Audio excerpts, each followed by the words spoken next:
Oke, di video kali ini aku mau unboxing penyangga tangan, wrist rest, armrest, dan apalah itu namanya. Langsung aja kita unboxing.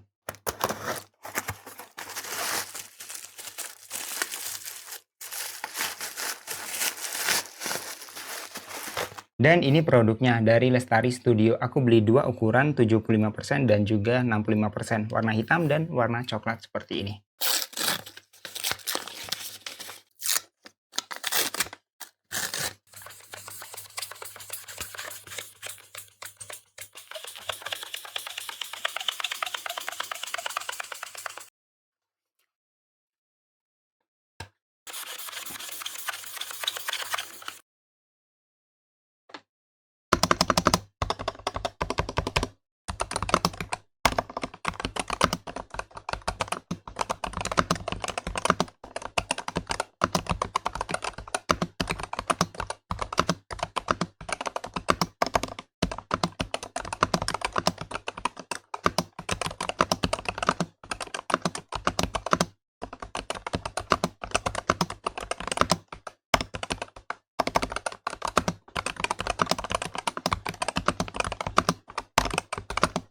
Ternyata ngetik menggunakan penyanggah tangan seperti ini enak juga ya. Padahal aku udah ngetik ribuan artikel selama 10 tahun lebih tanpa alat seperti ini ya.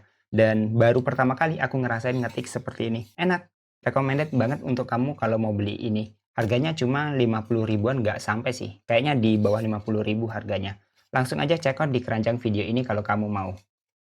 Mantap.